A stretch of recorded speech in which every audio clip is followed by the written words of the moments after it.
আপনার বাইকে যদি তেলের সমস্যা থাকে তাহলে কিন্তু বড় ক্ষতি হয়ে যেতে পারে। ইঞ্জিন নষ্ট হওয়া থেকে শুরু করে হাজার হাজার টাকা খরচ।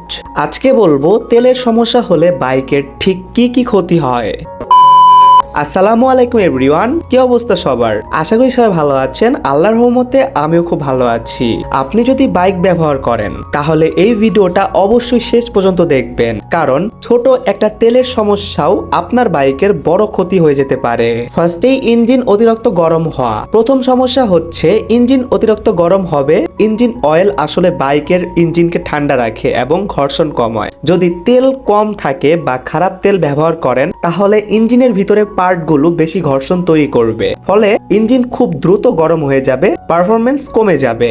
সেকেন্ড, পিস্টন ও সিলিন্ডার ক্ষতি। দ্বিতীয় বড় সমস্যা পিস্টন ও সিলিন্ডার ড্যামেজ। যখন ইঞ্জিনে ঠিকমতো তেল থাকে না তখন পিস্টন এবং সিলিন্ডারের মধ্যে ঘর্ষণ অনেক বেড়ে যায়, ফলে পিস্টন ক্লাস পড়ে যেতে পারে এবং ইঞ্জিন পাওয়ার অনেক কমে যেতে পারে। 3 নাম্বার, ইঞ্জিন সিজ হওয়ার ঝুঁকি। তৃতীয় এবং সবচেয়ে ভয়ঙ্কর সমস্যা হচ্ছে ইঞ্জিন সিজ হওয়া। যদি দীর্ঘ সময় তেল ছাড়া বা খুব কম তেল বাইকে থাকে এবং কি তেলে প্রবলেম থাকে তাহলে ইঞ্জিনের ভিতরে পার্টগুলো একেবারে আটকে যেতে পারে। এটা হলে ইঞ্জিন সম্পূর্ণ বন্ধ হয়ে যাবে এবং কি মেরামত করতে অনেক টাকা খরচ হবে। নাম্বার 4, মাইলেজ কমে যাওয়া। চতুর্থ সমস্যা হচ্ছে মাইলেজ কমে যাওয়া। খারাপ বা পুরনো তেল ব্যবহার করলে ইঞ্জিন ঠিকমতো কাজ করে না, ফলে ফুয়েল বেশি খরচ হয় এবং কি মাইলেজ কম দেয়। নাম্বার 5, ইঞ্জিন থেকে অস্বাভাবিক শব্দ।